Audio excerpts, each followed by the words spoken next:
Inalmahan ni Baguio City Mayor Benjamin Magalong ang anyay below-the-belt na akusasyon na nauwi sa pagbibitiw niya sa Independent Commission on Infrastructure o ICI. Tingin niya, may nakanti siya kaya binato ng mga issue. Kabilang ang isang tennis court sa Baguio na gawa umano ng kumpanya ng mga diskaya. Nakatutok si Mav Gonzalez. Nonetheless, I think I struck a nerve. Naniniwala si Baguio City Mayor Benjamin Magalong na meron siyang nagalit.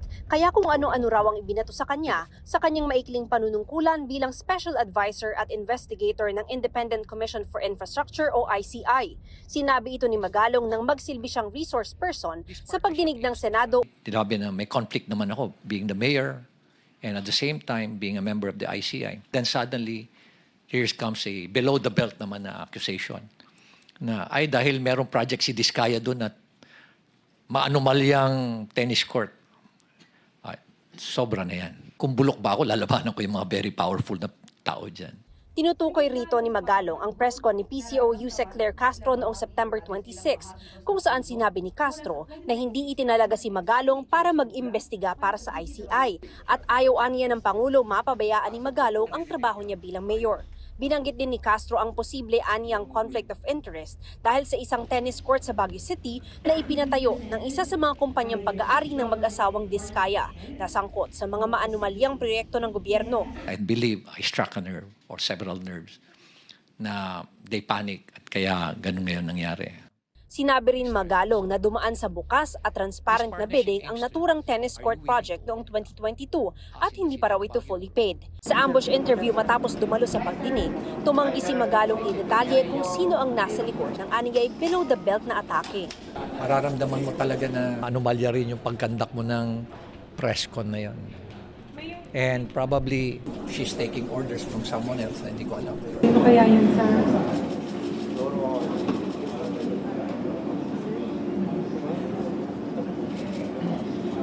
Any more questions? Ngayon, wala na raw komunikasyon si Magalong kay Pangulong Bongbong Marcos. Sinusubukan pa namin kunan ng pahayag ang Malacanang kaugnay sa mga pahayag ni Magalong. Sinita rin niya si resigned Congressman Zaldico na isinasangkot ngayon sa maanumalyang flood control projects. Para raw kay Ako Bicol Party List Representative Alfredo Garbin Jr., maituturing aniyang sakripisyo ang pagbibitiw sa pwesto ni Ko. My God! Nagdakaw ka ng bayan, kasi sasabihin mo, it was a sacrifice on your part. And it's not an abandonment. Ganyan na ba kababa yung standard natin sa Kongreso, Mr. Chair? Ganyan na ba tayo kawalang hiya ngayon? Manhid, di ba? Napaka callousness, hypocrisy. At nakaka-insulto sa mentalidad natin Pilipino. Nang tanungin kung naniniwala siyang credible at independent pa ang ICI, Oo naman, ako naniniwala pa rin ako na magiging maayos pa rin yan. Sa tingin ko, basta tuloy-tuloy lang investigasyon. Huwag lang i-rein. Magiging credible yan. wala rin daw siyang nakitang anomalya sa mga pagdinig ng ICI pero makabubuti raw kung buksan na ito sa publiko. Para sa GMA Integrated News, Mav Gonzalez, nakatutok, 24 oras. Inaalam na ng Anti-Money Laundering Council kung may mga dawit sa flood control projects na bumili ng mga ari-arian abroad o nagdeposito sa mga offshore account.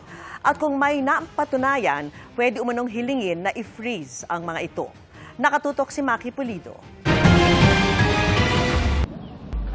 Hindi lang mga bank accounts at ari-arian sa Pilipinas ng ilang personalidad na nasasangkot sa flood control controversy ang tinitingnan ngayon ng Anti-Money Laundering Council. Gustong malaman ng AMLC kung nagamit ba ang mga ninakaw na pera para ipambili ng mga ari-arian abroad o di kaya'y diniposito sa mga offshore accounts. Nagbigay na ang AMLC sa ilang financial intelligence unit sa ibang bansa ng listahan ng mga personalidad, private at public official na nababanggit sa mga investigasyon kaugnay ng mga maanumalyang flood control project. Hindi sinabi ng AMLC kung sino-sino ang mga ito. Example, kung isang corrupt official ay merong foreign accounts or assets sa Europa, for example, o sa Asia, tatanungin po namin sa FIU sa isang bansa sa Asia, counterpart, FIU,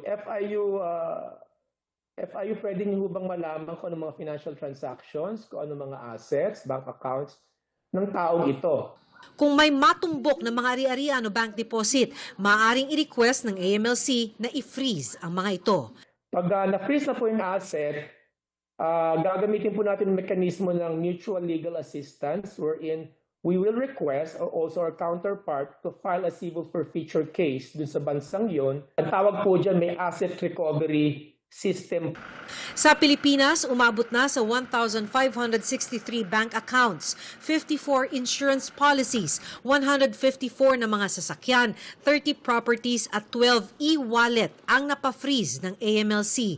Sabi ng AMLC, ang susunod na batch ng freeze order kasama na pati cryptocurrency ng mga personalidad na dawit sa anomalya. Sa mga virtual asset exchanges dito sa Pilipinas, na subject ang virtual asset na yan o cryptocurrency ng freeze order ng Court of Appeals. Therefore, hindi pwedeng ibenta, hindi pwedeng i-transfer.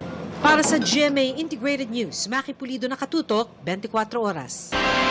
Itinanggi ni Senador Mark Villar ang alegasyong nakuha ng isa niyang pinsan ang mahigit 18 bilyong pisong halaga ng proyekto mula noong nakaupo siya bilang kalihim ng Department of Public Works and Highways. Sa isang pahayag, sinabi ni Villar na makikita raw sa official record na wala siyang kamag-anak na nabigyan ng anumang kontrata nang nakaupo siyang DPWH Secretary mula 2016 hanggang 2021.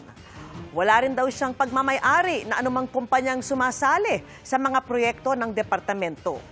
Kahapon, inilahad ni Justice Secretary Jesus Crispin Remulla na iimbestigahan nila si Villar kaugnay ng pagkakakuha ng isa niyang pinsan sa mga proyekto kabilang ang mga flood control project. Sabi ni Villar, sinusuportahan niya ang anumang investigasyon sa issue dahil wala raw siyang itinatago.